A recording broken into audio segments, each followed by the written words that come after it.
എല്ലാവർക്കും നമസ്കാരം. കഴിഞ്ഞ അധ്യായത്തിൽ നമ്മൾ താരസ്ഥായ വരിശകളെക്കുറിച്ചാണ് സംസാരിച്ചത്. ഇന്ന് കർണാടക സംഗീതത്തിൽ പ്രധാനമായ മറ്റൊരു വരിശയെക്കുറിച്ചാണ് പറയാൻ പോകുന്നത്. നമ്മൾ ശ്രുതി എന്ന കൺസെപ്റ്റ് പോലെ തന്നെ ഇമ്പോർട്ടൻ്റ് ആയിട്ടുള്ള പ്രധാനപ്പെട്ട ഒരു കൺസെപ്റ്റാണ് താളം എന്ന് പറയുന്നത്. ശ്രുതി മാത ലയപിത എന്നാണ് നമ്മൾ പറയുന്നത്. ശ്രുതി മാതാവും ലയപിതാവുമാകുന്നു സംഗീതത്തിൽ. അപ്പോൾ താളങ്ങൾ ഏതൊക്കെയാണ്, അതിൻ്റെ ഡീറ്റെയിൽസിലേക്ക് നമുക്കൊന്ന് പോകാം. സംഗീതത്തിലൊരു മീറ്ററിലേക്ക് കൊണ്ടുവരുന്ന ഒന്നാണ് താളം. അതായത് ഒരു നിശ്ചിതമായ സമയത്തിനുള്ളിൽ എത്ര സ്വരങ്ങൾ ഉൾപ്പെടുത്താം, അതുപോലെ തന്നെ എത്ര സമയം ഒരു സ്വരം നിൽക്കണം, അതിൻ്റെ ഒരു ക്രമീകരണമാണ് താളം എന്ന് പറയുന്നത്. ഇപ്പോൾ ഏതൊരു കീർത്തനം വായിച്ചാലും അല്ലെങ്കിൽ ഒരു വർണ്ണം അല്ലെങ്കിൽ എന്തൊരു സംഗീത കൃതികളായാലും വായിച്ചാലും അത് താളത്തിൽ വന്നെങ്കിൽ മാത്രമേ അത് സുഖമായി സൗഖ്യമായി വരികയുള്ളൂ. അതുപോലെ തന്നെ മൃദംഗം പോലുള്ള വാദ്യങ്ങൾ ഇതിന് അകമ്പടി സേവിക്കണമെങ്കിൽ തന്നെ താളം കൃത്യമായി വന്നെങ്കിൽ സാധിക്കുകയുള്ളൂ. താളങ്ങൾ ഏറ്റവും വൈവിധ്യമാർന്ന ഒരു താളങ്ങൾ കൊണ്ട് സമൃദ്ധമായ ഒന്നാണ് നമ്മുടെ കർണാടക സംഗീത ശാഖ. പ്രധാനമായും 7 താളങ്ങളാണ്. അതുകൊണ്ട് സപ്തതാളങ്ങളാണ് പറയപ്പെടുന്നത്. സപ്തതാള അലങ്കാരങ്ങളാണ് നമ്മൾ പരിചയപ്പെടുന്നത്.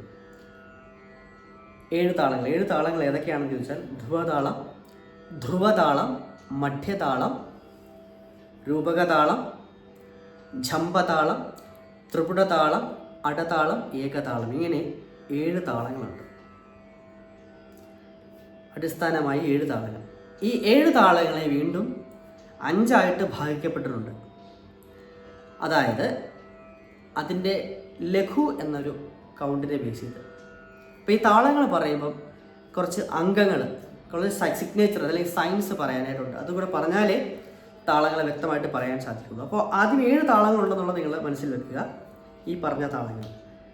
ഇനി അംഗങ്ങൾ എന്ന് പറയുന്നു. ഒരു താളത്തിൽ നമുക്ക് ചില അംഗങ്ങളുണ്ടാകും. അത് ലഘു, ദ്രുതം, അനുദ്രുതം എന്നിങ്ങനെ 3 അംഗങ്ങളാണ് പ്രധാനമായിട്ട് നമുക്ക് വേണ്ടത്. നമ്മൾ ബിഗിനേഴ്സ് എന്നുള്ള നിലയ്ക്ക് നമുക്ക് വേണ്ടത് ഈ 3 എണ്ണമാണ്. അതുകൂടെ തന്നെ ഗുരു, പ്ലുത, കാകപാദം എന്നിങ്ങനെ നാമത്തിലുള്ള വേറെ ചില അംഗങ്ങളുമുണ്ട്. അപ്പോൾ നമുക്ക് വേണ്ടത് 3 എണ്ണം. ഇത് പ്രധാനമായിട്ടും പ്രാഥമികമായിട്ട് നമ്മൾ ഇത് പഠിച്ചിരിക്കണം. പ്രധാനമായിട്ടും ലഘു, ദ്രുതം, അനുദ്രുതം എന്താണെന്നുള്ളത്. ലഘു എന്ന് പറഞ്ഞാൽ അടിച്ച് വിരലെണ്ണുക എന്നർത്ഥമാണ്. അടിച്ച് വിരലെണ്ണുക. എത്ര കൗണ്ട് ഉണ്ടെന്നുള്ളത് നമ്മൾ പിന്നെ പറയാം. ഇപ്പോൾ ലഘുവിന് പല കൗണ്ടുകളുണ്ട്, അത് നോക്കാം. പിന്നെ ദ്രുതം എന്ന് പറയുന്നത് അടിച്ച് വീശുക. ഇതാണ് എൻ്റെ സൈൻ. അടി വീച്ചും ചേരുന്നതാണ് ദ്രുതം എന്ന് പറയുന്നത്. ഇനി അനുദ്രുതം എന്ന് പറയുന്നത് അതിൻ്റെ പേര് സൂചിപ്പിക്കുന്ന പോലെ അനുദ്രുതം, അതായത് ദ്രുതത്തിൻ്റെ പകുതി. ദ്രുതം എന്ന് പറയുന്നത് അടിയും വീച്ചുമാണെങ്കിൽ അനുദ്രുതം എന്ന് പറയുന്നത് അടി മാത്രം. ഒന്നും കൂടെ പറയാം. അടിച്ച് വിരലെണ്ണുന്നതിന് എന്ത് പറയുന്നു? അടിയും വിരലെണ്ണലിലൂടെ വരുന്നതാണ് ലഘു എന്ന് പറയുന്നത്. ദ്രുതം എന്ന് പറയുന്നത് അടിയും വീച്ചും. പിന്നെ അനുദ്രുതം എന്ന് പറയുന്നത് അടി മാത്രം. ഇത് പ്രധാനമായിട്ട് നമ്മൾ അറിഞ്ഞിരിക്കേണ്ടതാണ്. ഇനി ഈ ലഘുവിൻ്റെ കൗണ്ടിനെ ബേസ് ചെയ്തിട്ടാണ്, ലഘു എത്ര കൗണ്ട് ഉണ്ട്, എത്ര ബീറ്റ് അല്ലെങ്കിൽ എത്ര നോട്ട്സ് ഉണ്ട് അല്ലെങ്കിൽ എത്ര കൗണ്ട് ഉണ്ടെന്നുള്ളതിൻ്റെ അടിസ്ഥാനമാക്കിയാണ് ബാക്കി താളങ്ങളെ തിരിച്ചിരിക്കുന്നത്, താളങ്ങളെ ഡിവൈഡ് ചെയ്തിരിക്കുന്നത്. ഞാൻ പറഞ്ഞല്ലോ 7 താളങ്ങളുണ്ട്. ഇതിൽ ഓരോ താളത്തിനും 5 ഡിവിഷൻസ് ഉണ്ട്, അല്ലെങ്കിൽ 5 ജാതികളെന്ന് നമ്മൾ പറയും ടെക്നിക്കലായിട്ട്. 5 ജാതികൾ ഏതാണെന്ന് ചോദിച്ചാൽ തിസ്രം, ചതുരസ്രം, ഖണ്ഡം, മിശ്രം, സങ്കീർണം. ഈ പേരുകളായിട്ട് പേടിക്കേണ്ട ആവശ്യമില്ല, ഇതിൻ്റെ കൗണ്ട് മനസ്സിലാക്കിയിരിക്കണം, അതാണ്. അപ്പോൾ തിസ്രം വരുമ്പോൾ ലഘുവിൻ്റെ കൗണ്ട് എന്ന് പറയുന്നത് 3 ആയിരിക്കും. അപ്പോൾ അടി 1, 2 എന്നാണെങ്കിൽ അടിയും വിരലുകളും കൂടെ ചേർത്ത് വരുമ്പോൾ അത് 3 കൗണ്ട് വരും. 1, 2, 3 എന്ന് വരും. പിന്നെ അടുത്തത് ചതുരശ്രം എന്ന് പറയുമ്പോൾ 4 വരും. അടിച്ച് 3 വിരലെണ്ണുക, അപ്പോൾ 4 കൗണ്ടായി. ഇനി ചതുരശ്രമം കഴിഞ്ഞ് ഖണ്ഡം എന്ന് പറയുമ്പോൾ ഖണ്ഡത്തിൽ അടിച്ച് വിരലെണ്ണുകൾ ചേർത്ത് കഴിയുമ്പോൾ 5 വരണം. 1, 2, 3, 4, 5 ഇത്രയും വിരലെണ്ണ. അത് depends on the number of depend on the കൗണ്ടിനെ അടിസ്ഥാനമാക്കിയാണ് നമുക്കത് പറയാൻ പറ്റുന്നത്. അപ്പോൾ അടുത്തത് ഖണ്ഡം കഴിഞ്ഞ് മിശ്രം. മിശ്രം എന്ന് പറഞ്ഞാൽ 7 എന്ന് പറഞ്ഞാൽ 1 2 3 4 5 6 7 എന്നുണ്ട് 7 കൗണ്ട് വരും. ഇനി 9 ആയാൽ അതെന്താണ്?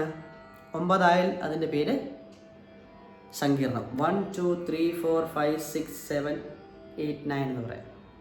9 കൗണ്ട് ഇടണം. അപ്പോൾ അത്രയുമാണ് എന്ത് പറയുന്നത് നമ്മുടെ സങ്കീർണ ജാതി. അപ്പോൾ 5 ജാതികളൊന്നുകൂടെ പറയാം. തിസ്രജാതി 3, ഖണ്ഡജാതി 5, ചതുസ്രജാതി 4, പിന്നെ മിശ്രജാതി 7, സങ്കീർണജാതി 9 എന്നിങ്ങനെയാണ് കണക്ക് പോകുന്നത്. അപ്പോൾ എല്ലാ താളങ്ങൾക്കും 5 ജാതികളുണ്ട്. അപ്പോൾ എത്രയായി താളങ്ങൾ?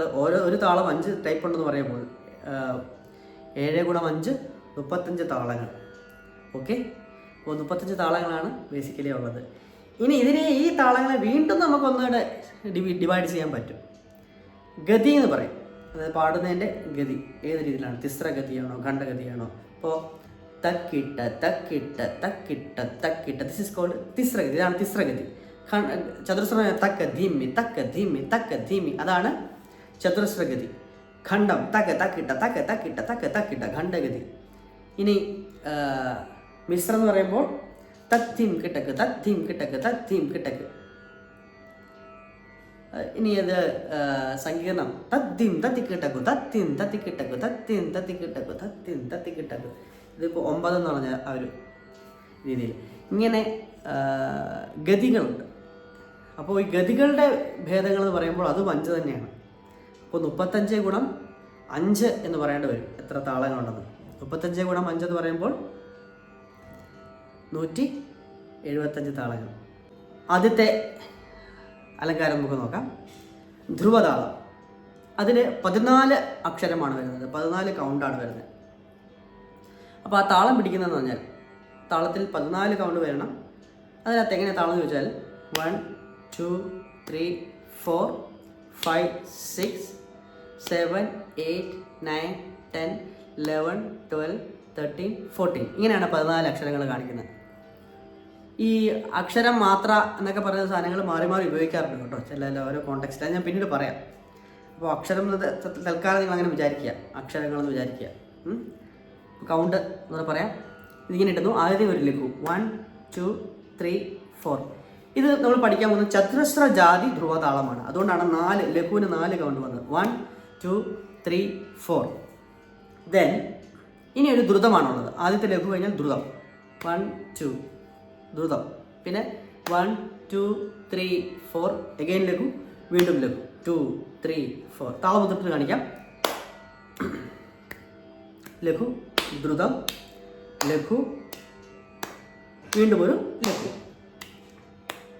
ഇങ്ങനെ ഇതിൽ ഓരോ ബീറ്റിലും ഒരു സ്വരം വെച്ച് പാടണം. ഒന്നാം കാലത്തിൽ നോക്കാം. ചതുസ്രജാതി ധ്രുവതാളം.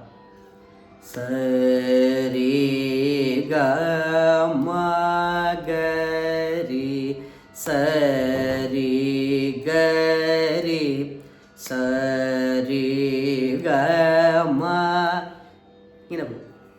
അപ്പോൾ അതൊന്ന് വയലിൻ ചേർത്തൊന്ന് വായിച്ചു നോക്കാം. സരി ഗ മ ഗരി സരി ഗരി സരി ഗ മ ഗരി സരി ഗ മ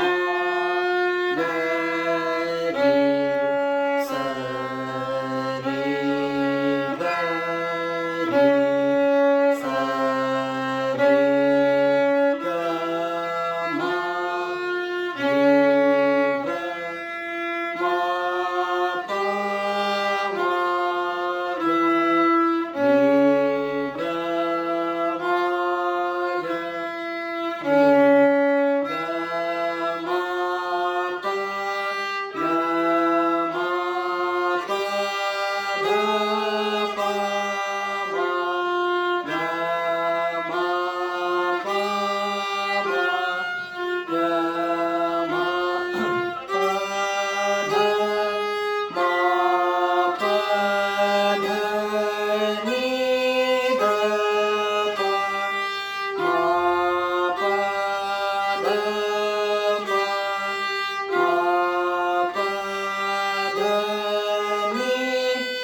അടുത്ത സ്പീഡിലേക്ക് വരുമ്പോൾ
സ്പീഡ് വരുമ്പോൾ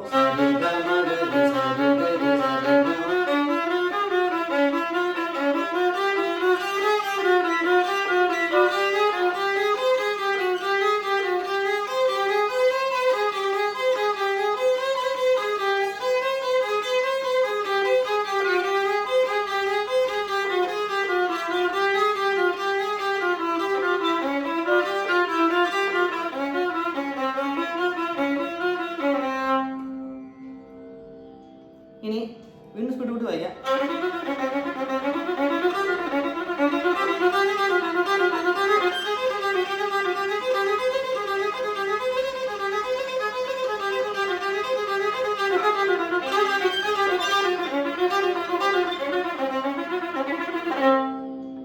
അങ്ങനെ സ്പീഡ് കൂട്ടി വായിക്കാം. ഇനി ഇതിനെ തന്നെ അകാരം സാധകം ചെയ്യുന്നത് നല്ലതായിരിക്കും. അതായത് ഒരു ബോയിൽ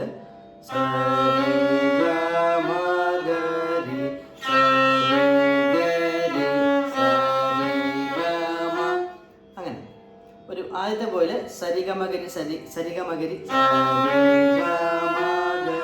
6 പിന്നെ 4 4 4 അപ്പോൾ 6 4 4 അപ്പോൾ 14 അക്ഷരമായി. അങ്ങനെ നമുക്ക് ബോ സ്പ്ലിറ്റ് ചെയ്ത് വായിച്ചാൽ നല്ലതായിരിക്കും. നോക്കിയാൽ സ്പീഡ് ഞാൻ വായിക്കാം.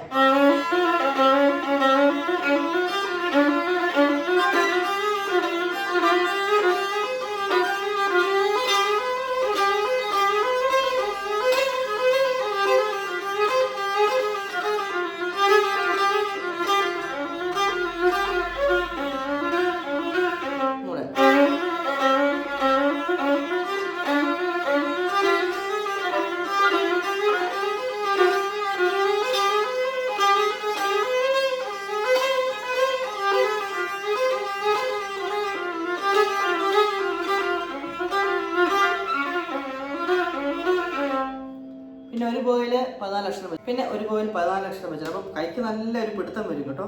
അപ്പോൾ അത് അങ്ങനെ വായിച്ചാൽ നല്ലതായിരിക്കും.